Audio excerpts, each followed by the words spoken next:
Good evening everyone, welcome to civil service study. Practice set number 150 लगाते हैं UP PCS के लिए। Focus करेंगे इसमें हिस्ट्री के प्रश्नों पर। तो चलिए स्टार्ट करते हैं। मध्यकालीन भारत का इतिहास।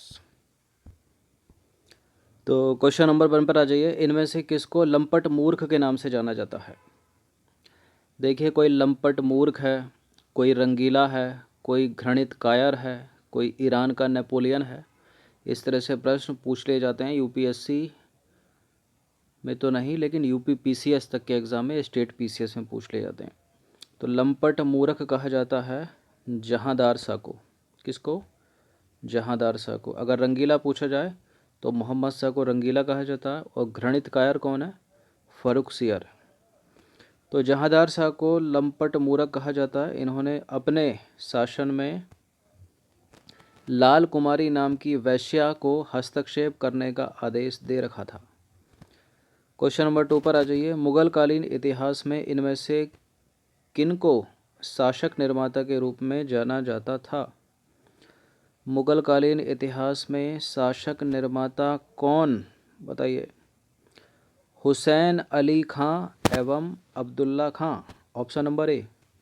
तो सैयद बंधु हुसैन अली खां एवं अब्दुल्ला खां को शासक निर्माता के रूप में जाना जाता था मुगल कालीन इतिहास में। क्वेश्चन नंबर 3 पर आ जाइए। मयूर सिंहासन पर बैठने वाला अंतिम शासक कौन था? मोहम्मद शाह, जहांदार शाह, अहमद शाह या बहादुर शाह जफर? बताइए। मयूर सिंहासन पर बैठने वाला अंतिम शासक कौन था? मोहम्मद शाह था। ठीक है, यानी रंगीला बादशाह। तो मयूर सिंहासन पर बैठने वाला अंतिम मुगल शासक मोहम्मद शाह था। मयूर सिंहासन को शाहजहां द्वारा बनवाया गया था। क्वेश्चन नंबर 4 पर आ जाइए। इनमें से किसके काल में अंग्रेज़ों ने दिल्ली पर कब्जा किया था? बताइए।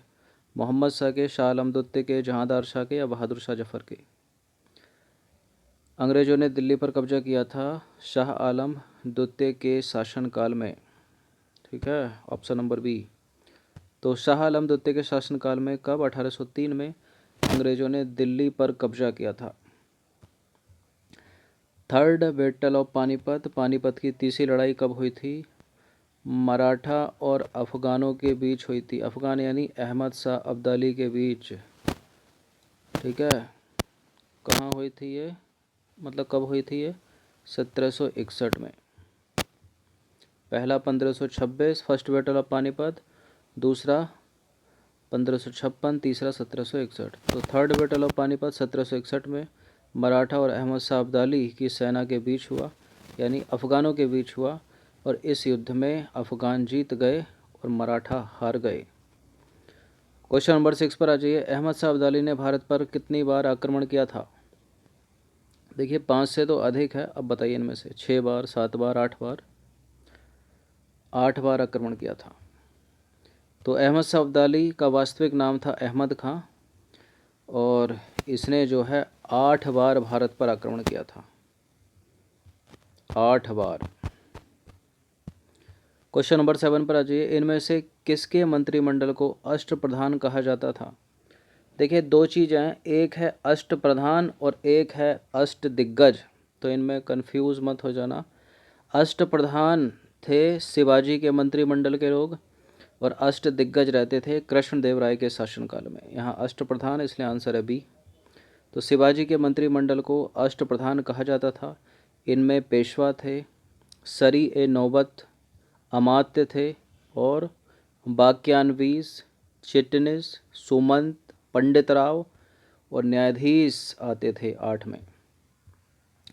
चौथ और सरदेशमुखी नामक कर किसके द्वारा लगाया गया था? चौथ और सरदेशमुखी मराठों के द्वारा लगाया गया था, यानी शिवाजी इसका उत्तर हो जाएगा। तो चौथवें सरदेशमुखी नामक कर शिवाजी द्वारा लगाया गया था। चौथ जो था वो किसी एक क्षेत्र को बर्बाद ना करने के बदले दी जाने वाली रकम होती थी और सरदेशमुखी इसके हक का दावा करके शिवाजी स्वयं को सर्वश्रेष्ठ देशमुख प्रस्तुत करना चाहते थे। क्वेश्चन नंबर 9 पर आ जाइए। इनमें से अवध राज्य की स्थापना किसने की थी? अवध राज्य की स्थापना मोहम्मद खां ने नहीं, मुर्शिद कुली खां ने नहीं, सादतुल्ला खां ने नहीं, सादत खां ने की थी। तो अवध राज्य की स्थापना किसने की थी? सादत खां ने। नाम याद रखना। एक संगीतकार के रूप में इनमें से किसने ख्यालों की रचना की? मोहम्मद शाह ने, फर्रुखसियार ने, आलमगीर दुत्ती या फिर जहांदार शाह ने? किसने? रंगीला ने, यानी मोहम्मद शाह ने। तो एक संगीतकार के रूप में मोहम्मद शाह ने अनेक ख्यालों की रचना की। सुंदर युवतियों के प्रति अत्यधिक रुझान के कारण मोहम्मद शाह को रंगीला बादशाह भी कहा जाता था। क्वेश्चन नंबर 11 है, इनमें से किस मुगल शासक के काल में हैदराबाद की एक स्वतंत्र राज्य के रूप में स्थापना हुई? किस मुगल शासक के शासनकाल में हैदराबाद की एक स्वतंत्र राज्य के रूप में स्थापना हुई थी? बताइए। मोहम्मद शाह, अहमद शाह, जहांदार शाह या बहादुर शाह? तो रंगीला ही है इसका आंसर। मोहम्मद शाह रंगीला के शासनकाल में ही हैदराबाद के चिनकलिज खां ने निजाम उल मुल्क की उपाधि धारण की और 1725 में स्वतंत्र राज्य की स्थापना की। क्वेश्चन नंबर 12 पर आ जाइए। ईरान के सम्राट नादिर शाह ने दिल्ली पर आक्रमण कब किया था? कब किया था?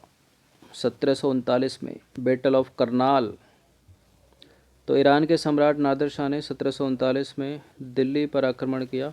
उस समय दिल्ली का शासक मोहम्मद शाह था। नादिर शाह को ईरान का नेपोलियन कहा जाता है, याद रखना। क्वेश्चन नंबर 13 पर आ जाइए। प्रथम आंग्ल मराठा युद्ध कब हुआ था? सालभाई की संधि याद आई? 1775 से 1782 में हुआ था और सालभाई की संधि से ख़त्म हो गया था। तो प्रथम आंग्ल मराठा वार 1775 लेकर 1782 तक हुआ और 1782 में सालभाई की संधि के साथ ये समाप्त हो गया। क्वेश्चन नंबर 14 पर आ जाइए। मराठा प्रशासन में सुमंत किसको कहा जाता था? कौन था मराठा प्रशासन में सुमंत? विदेश मंत्री होता था। तो देखिए, मराठा प्रशासन में सुमंत विदेश मंत्री को कहा जाता था और धार्मिक कार्यों के लिए से संबंधित व्यक्ति को पंडित राव कहा जाता था। जो डी में दे रखा है ना, धार्मिक कार्यों से संबंधित व्यक्ति कौन था? वो था पंडित राव और सुमंत था विदेश मंत्री। अंतिम प्रश्न है, 15वां प्रश्न है। शिवाजी ने अपना राज्याभिषेक किससे करवाया था? किससे करवाया था शिवाजी ने अपना राज्याभिषेक? रामदेव से नहीं, नामदेव से नहीं, ज्ञानेश्वर से नहीं, जयसिंह से भी नहीं, गंगा भट्ट से। तो देखिए, शिवाजी ने राजगढ़ में वाराणसी के प्रसिद्ध विद्वान श्री गंगा भट्ट द्वारा अपना राज्याभिषेक करवाया था। मूल रूप से गंगा भट्ट महाराष्ट्र के एक सम्मानित ब्राह्मण थे जो लंबे समय से वाराणसी में रह रहे थे। तो ये मॉडर्न हिस्ट्री के 15 प्रश्न थे। इनकी प्रैक्टिस आप एक बार कर लीजिएगा। इस पूरी की पूरी टेस्ट सीरीज़ की प्लेलिस्ट बना रखी है मैंने, वहाँ पर आप टेस्ट नंबर 1 से लेकर 150 तक पहुँच सकते हो। धन्यवाद।